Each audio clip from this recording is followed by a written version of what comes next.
Good morning, welcome back to the Ineffable Else. Welcome to another astrological forecast, this time for the sign of Capricorn as we move into it and we end the year of 2022. This is not the end of the astrological year, however, that happens in March. It is a time though for reflection as things are very dark. This is the solstice. Happy winter solstice, the shortest day of the year in the northern hemisphere. So a time of darkness, when the days are shortest, when we can look back over this last year, 2022, and really analyse it and assess where we are in relation to it. For some of us it was a year of recovery, recovering from the pandemic, recovering from the chaos essentially of the last 4 or 5 years. And then also for some it was a period of going even deeper down into the bedrock of rock bottom. Hopefully at this point you're able to see your own power, your own strength to come through this. It was the year of the tiger, a time for courage and bravery and finding inner bursts of power and strength that you didn't know you had. It was a very independent year, another year of being alone, inside, internal, of a lot of alienation and further programming from external sources. We've been moving into the Aquarius age over the last 50 or so years, and it's not an overnight process, it happens little by little. Aquarius is to do with something extraordinarily new, with technology, with the evolution of the human mind, and this is coming to us in the form of algorithms and robots and wireless things, and a lot of that is extraordinarily new, extremely new for the human body, the human mind, the human soul to deal with, to come to terms with. We don't yet know the physical effects of these things. We benefit from them all the same. I share these videos with you through these means. But the tiger year was about us standing up and putting our foot down on the things that we do not accept and the things that we do. You were asked it, you'll notice, you were asked it 10 times a day whenever you went on a website. Do you accept or reject these terms? Anybody read the terms? Who knows? I hope that we all learnt to accept or to reject and to establish our boundaries over things which we don't know much about. I hope that this channel can bring you some solace and some direction and some comfort in knowing that there is the consistency that doesn't change just because we're moving through a different pattern of the stars. It doesn't mean that we are essentially changing ourselves as human beings. It may affect us, it may alter our minds. This is why the mind is incredibly unreliable, because it is subject to change based on the external environment, external conditions. But the human soul and the heart, that's a consistent feeling, that's a consistent energy that will be there, whether it's robotic, or if it's in outer space, or if it's one of our ancient ancestors. Human decency, kindness, soundness in the heart, a place that goes beyond the intellect, beyond history. The sort of thing which would connect you to someone 200, 400, 10,000 years ago. That consistency is what we're looking to acknowledge. We don't need to look for it, it's self-evident, but to feel it and to be with that and to accept and appreciate that place. And the best way to do that is through observing nature, observing animals, and feeling into your own deeper human nature. I will talk at length about the 2023 wider outer planets to get to grips with, but firstly I would like to talk about the energy of the moment, as we have a cradle of energy scattered between Sagittarius and Gemini. So that combination of the fresh buds of spring are embedded in the fractals, in the very stems of the trees that you see now. It's all there, ready to be released when the time comes. This is the Aries to Gemini principle, and then the Sagittarius through to Pisces energy is very collective, it's very out, deep space, very beyond time, transcendental, and wise, old, majestic, Father Christmas. I learnt that there's another word for, they have a Father Christmas in the Basque country. One of my students told me it's olenche, olenchero. It was really interesting to me to know how different traditions are in different places and how they've all got their different names and where they come from. In any little town or region, they'll have their own, and we're very disconnected from them, especially if you're someone like me who grew up in London, and the identity feeling is quite lost. With the tiger is a wonderful animal to look at because it's so incredibly beautiful. It commands respect, it commands attention, and yet it is ultimately camouflaged and made that way, and made to be alone and to range vast landscapes alone. We're having to come to face our own loneliness, and I'm not one for dismissing the psychology that says we need groups, we need socialization. I think we absolutely do, but there is a place for being made extremely lonely and vulnerable, where we can go in and find our inner strength, our inner power, because it's not all about feeling comfortable. Sometimes it's about allowing ourselves to go into a place which is extremely uncomfortable, and then when the inevitabilities of life crop up, and if nothing bad ever happens to you in your life, you still then have to face death when it comes for you. So it's good to be able to be okay and to feel through certain experiences that you think you may not be able to handle, such as loneliness and to be solitary. But there is a light and fluffiness coming around the corner, because next year it will be the year of the rabbit. So I'm yet to really feel into the difference, because we had the year of the rat a few years ago, the difference between the rat and the rabbit in terms of how they function. During the rat, it was 2020, it was contagion, it was accepting the fact that we are too many people, and the ensuing disease that can spread from that. With rabbit, it's about population. It's about uniting together and really supporting one another and being vigilant for one another.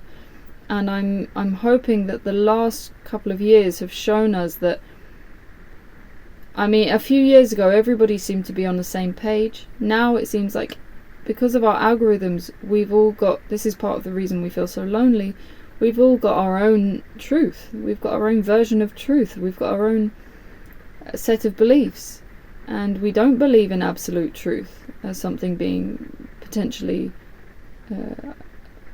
I keep hearing two things can be true at the same time. Well, not really, no. You can feel something and another person can feel something differently, but there are certain facts, and to have the clear parameters, the clear vision to be able to tell the difference is what it's all about. And I hope that we get to a place where we're helping one another be accountable by helping ourselves. And this is that united alone in a crowd. So everybody is there together. We're not jumping up, judging one another, attacking one another, and trying to correct one another. We're just holding ourselves accountable, feeling inside if we are being... You kind of... you step outside of the need for any kind of social validation, because you're able to be alone, and that way we are able to then live harmoniously together.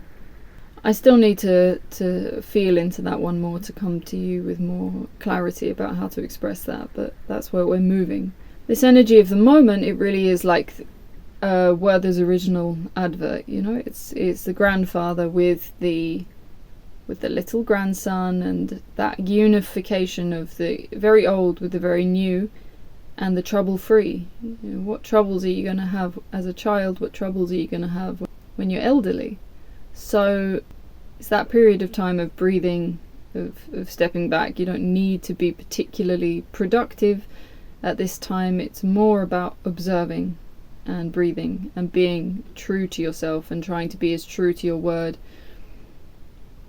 Instead of thinking there's a man up in the cloud who's judging your words and actions and deeds, feel more that there is your own higher self, there is your own inner potential, and are you meeting the mark of that, or are you missing the mark and you're not quite being as honest as you could be? And just to acknowledge, rather than someone punishing you if you are not honest, really feeling the detrimental aspects of your life that have resulted from lying, from appeasing liars, for wasting your energy on things which didn't really require your attention, and negating things which did.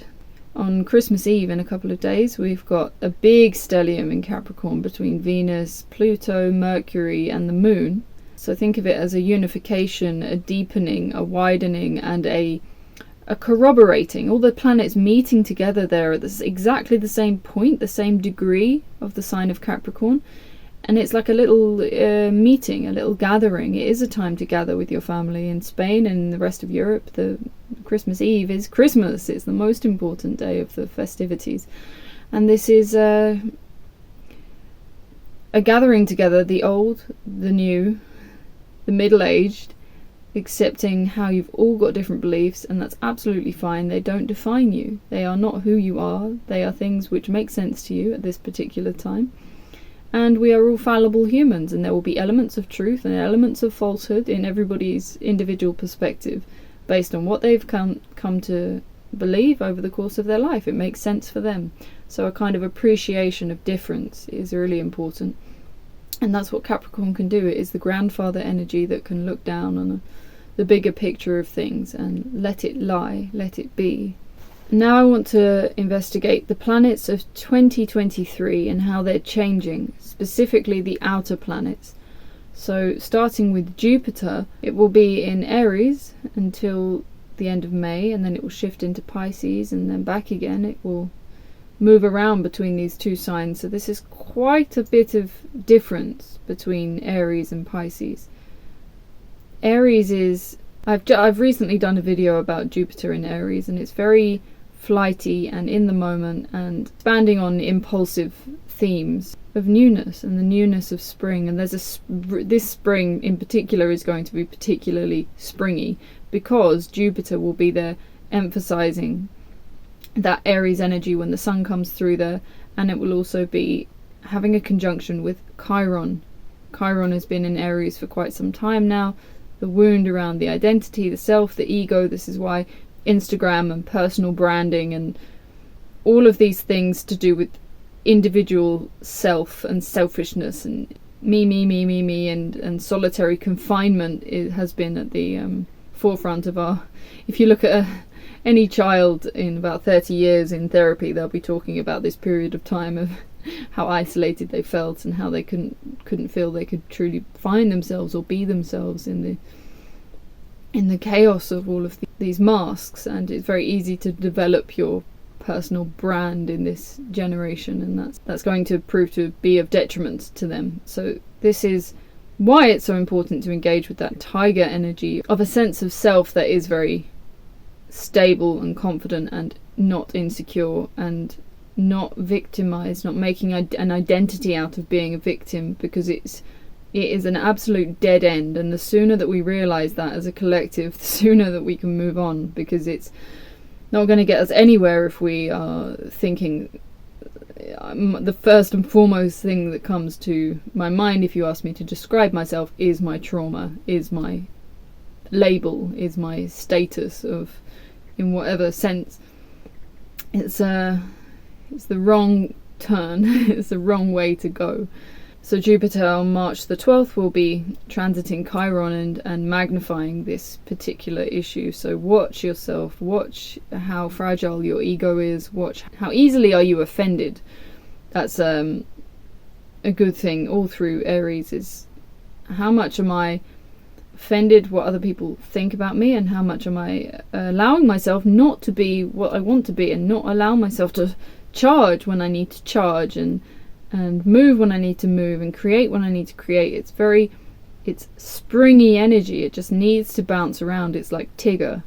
This is a good energy to tune into. Be more Tigger, be less Eeyore. And then we have Saturn in Aquarius until March the 7th, when it moves into Pisces. Saturn in Pisces. I have a video about this placement as well. This is a big shift from a kind of evolving state of things, evolving state of borders and boundaries and control. When Saturn was in Capricorn, it was moving through the period of the pandemic, and then we learned to harness technology and bring in new forms of control and restriction, which is the Aquarius principle of something new, something innovative. Saturn is not to do with something being good or bad, it just is what it is. It's about limitation, and whichever sign it passes through, it will seek to utilize those particular ways of being in order to control. So this could become slightly chaotic. This could become a slight overhaul of boundaries and constriction, because Pisces is boundless. It's boundless. So how will we address this energy when it hits us? We may see some changes in policy. We may see many changes in government structures and the way the government runs. There is a possibility of more fluidity. I think that there's a utopian ideology with Aquarius that means when we have an idea, we don't necessarily give it the time to implement and see whether it actually works. And Pisces is a bit more loosey-goosey, happy-go-lucky, kind of let's see, let's wait, so it might take the foot off the pedal a little bit and relax a bit with restrictions and control.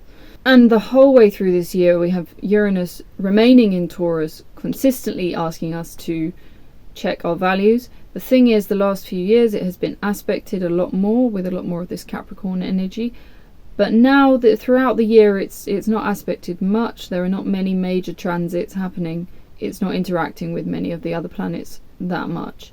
So it's about having your consistent sense of self and values sort of set inside of you that are your core values that will not change throughout your life, things that you believe that are not skin deep, they're on a soul level, about truth, love, humility, family, anything which you know in your cells to be true. Although Saturn is moving into Pisces, we also have Neptune there, but in the much later degrees, in the late 20 degrees. So again, what are your dreams like?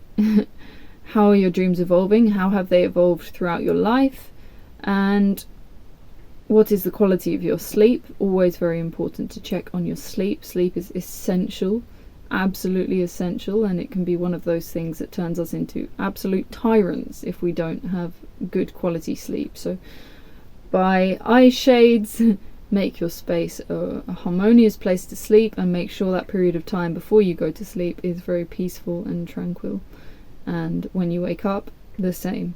Silence, peace, calmness. And then the big one, I leave the best for last, is Pluto will finally be moving, like I'm getting a tear in my eye, it will finally be moving out of Capricorn. How long has it been there? Since 2008.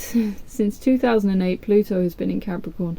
And this coming year, it will be moving into Aquarius.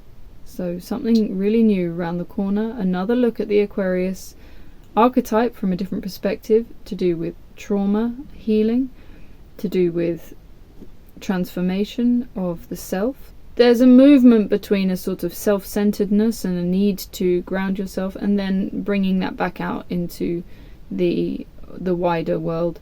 It's funny, it's like there's a marrying happening between a sort of stoicism, which is, you don't let your emotions rule you, and you keep a kind of calm exterior and a calm interior. That's the thing, is to kind of allow that to be smoothed out. It's not making a facade, which sometimes stoicists pretend. Whatever you're feeling, just keep your mask, your cool, calm poker face.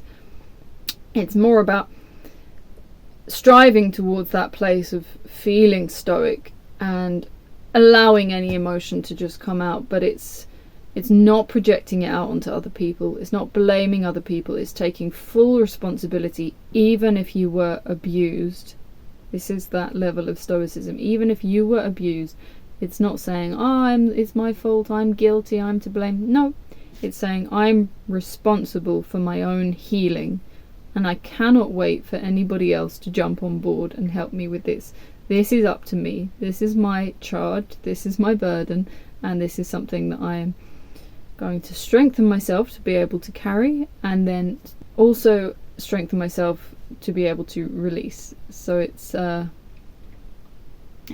growing up period, and then being able to be part of that rabbit warren and a society. I'm not anti-society. I take the best things that benefit me, and I contribute in the ways that I feel comfortable contributing, and make it work. And this is what each individual can do to make themselves a part of that whole, is to recognize themselves within the whole, to not allow yourself to sell yourself short for the sake of a bigger society, because then you have resentment for the society that you come from. So it's important that you are not making compromises. You do allow yourself to live your fullest, experience your fullest life, but at the same time respecting others' belief, and basically leaving each other alone. Leaving each other alone, being present in the heart as much as possible, and enjoying the process of coming home to yourself, where you will never feel lonely.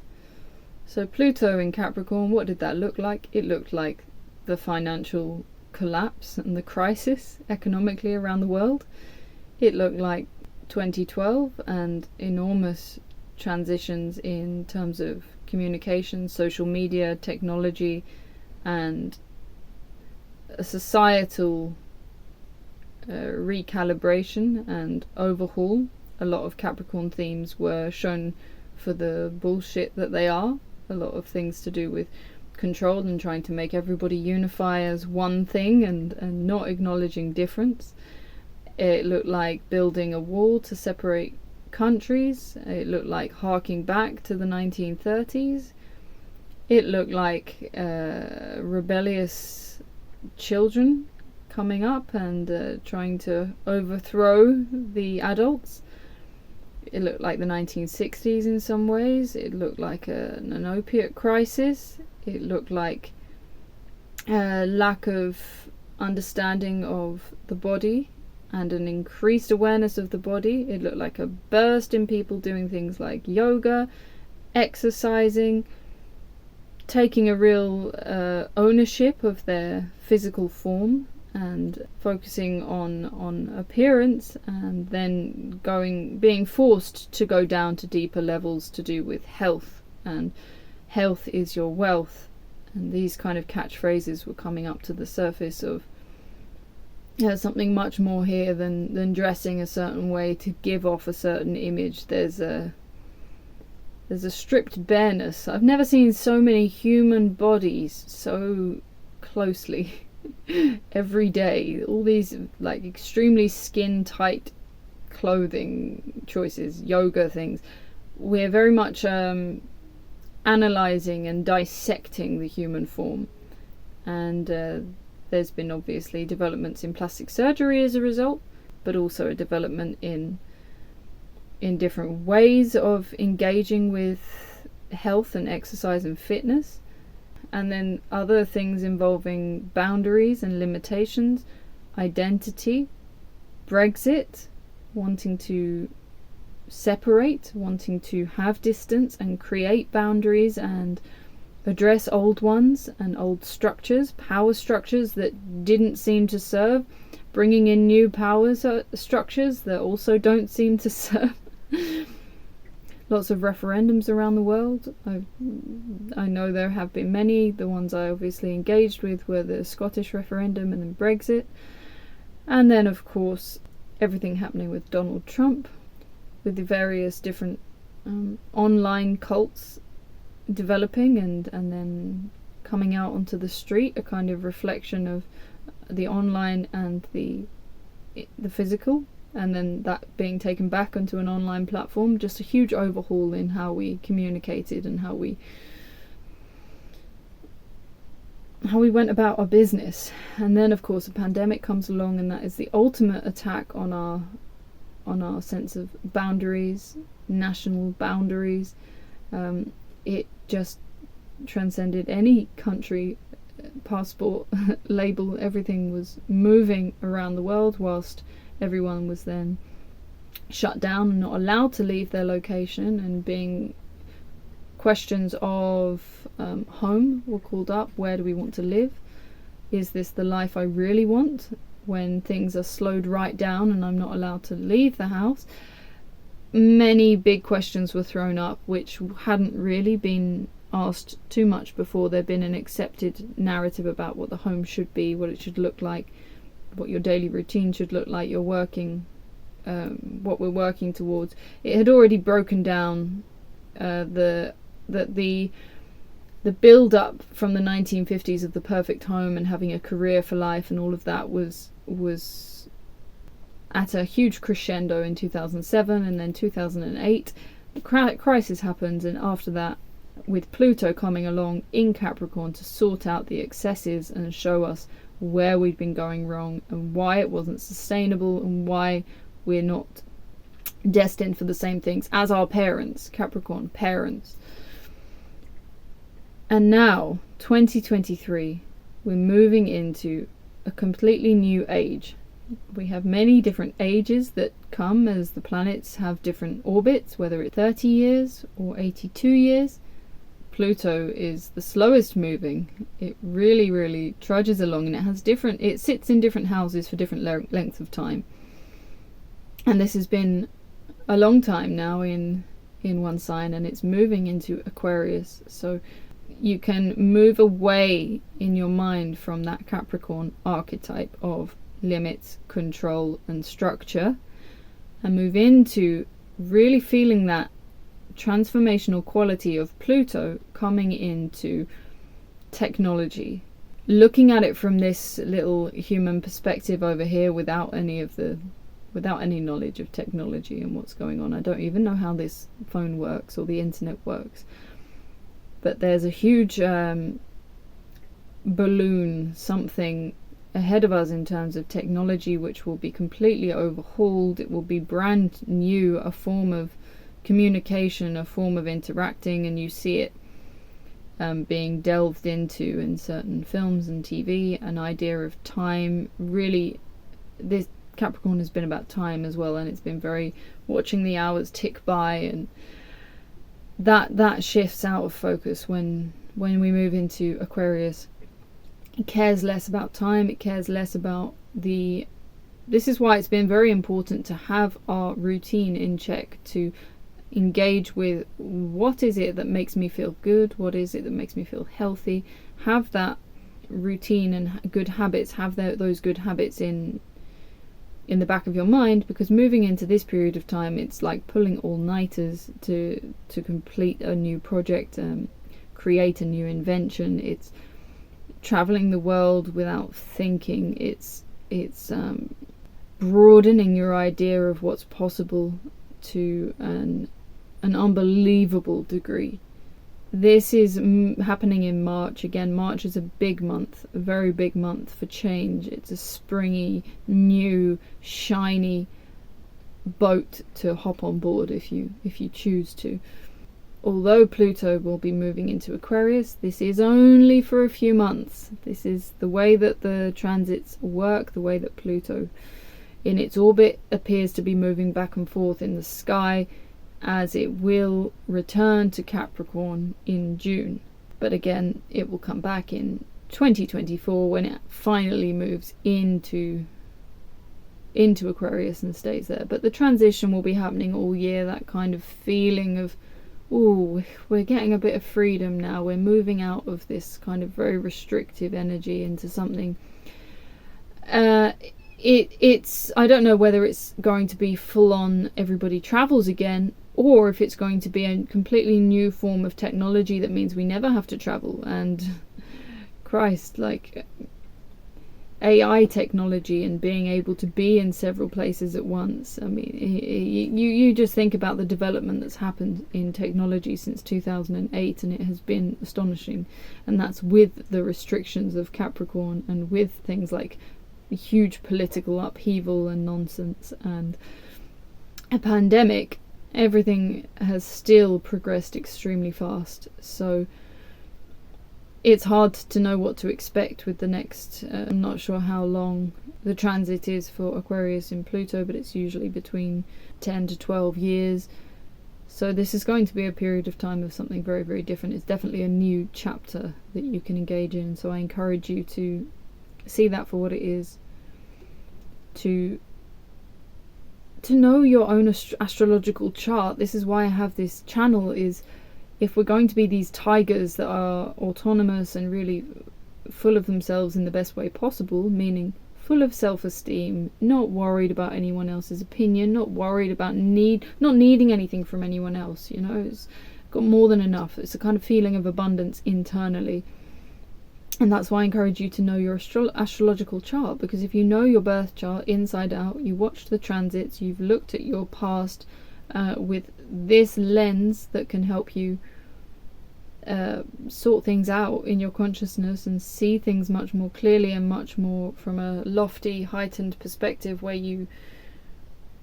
your emotions, it's like your emotions are this beautiful inner child that you're really able to nurse and look after, and then you use the mind to analyze the situation and then present to the child, this is something that I can hold your hand through, and then you allow those emotions to come up and out. And then you're a clean slate, and the very same thing that may trigger you 1 year, after a year of releasing a lot of this stuff, it won't be there to be triggered. If someone says something about a family member and you normally would in the past have left the room or changed the subject or looked at your phone, you'll be able to be fully engaged and not tune out, not zone out. I know sometimes people watch these videos and certain parts of their consciousness will be focused and attentive and paying attention, and then suddenly you'll lose focus for a while. And it's not because I'm boring. It's because certain things are just, you're not ready to hear them. You're not willing to investigate yet. Your will has to be aligned with your heart, and you have protective defenses up to stop you going down certain paths because you don't believe yourself to be ready to address them. But you are really capable of feeling every emotion, allowing it to pass through you without killing anyone. You're really capable of allowing everything to just be. It's all about acceptance. As much as we are being thrown against the rocks of Capricorn and then spun out into deep space by Aquarius with this plutonic energy of wanting us to deeply transform, you can keep yourself balanced and harmonious in the center and watch these funny tides of life come back and forth and up and down. And the longer that you spend alive and the longer you spend studying astrology, you notice the absolute consistency of change. Things are always changing and they never stay the same. And that is a consistent thing. So there's some comfort to be taken from the fact that things always change. Things are born, things die, things do not remain the same. And there will be a solar eclipse in April as well. So this spring period of the year is going to be an extremely springy spring, and an opportunity to really bounce, to really start, join a trampolining academy. Who needed to hear that? So have yourself a really Merry Christmas and enjoy whatever way you celebrate the solstice.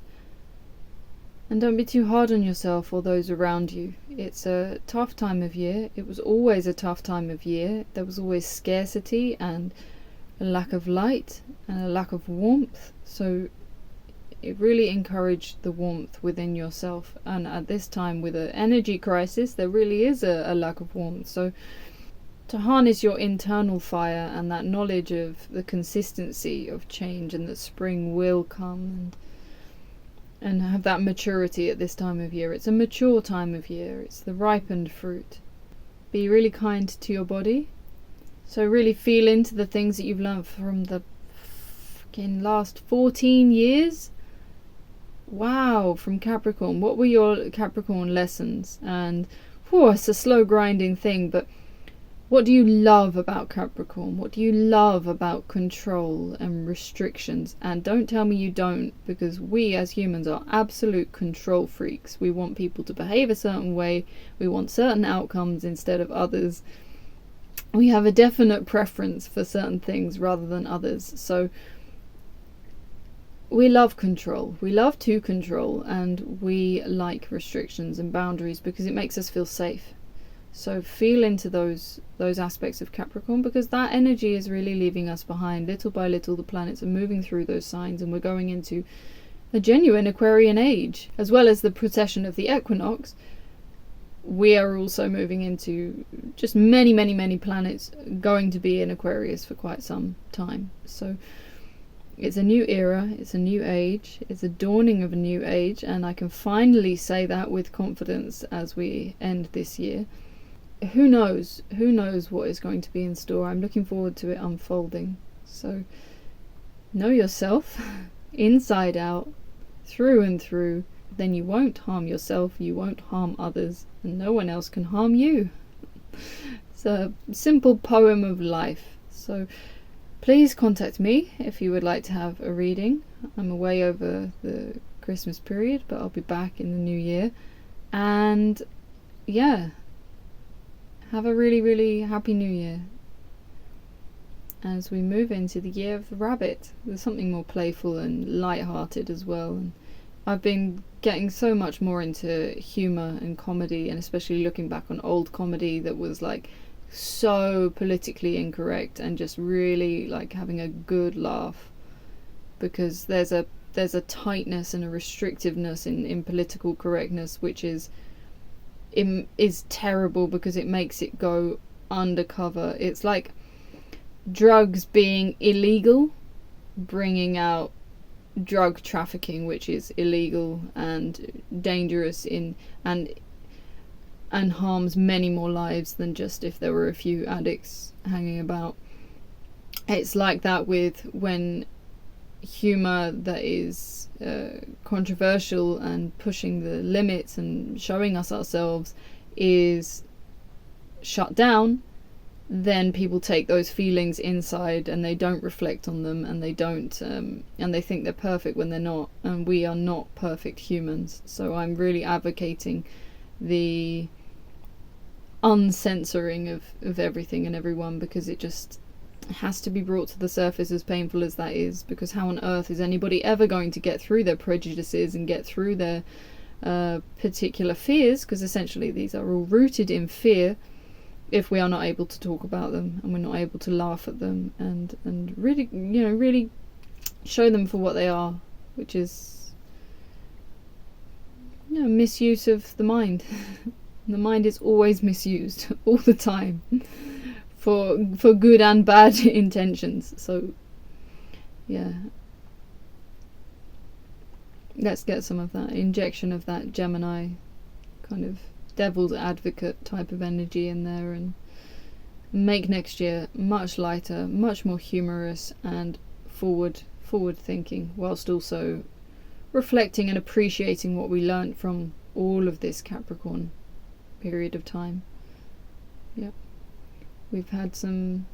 I'm going to be very interested to see the leaders of 40 years time, the one that were born during this 14-year period, to see what they will bring in terms of leadership skills, because they are the ultimate leaders. So let's raise them well. Okay. Lots of love. Bye bye.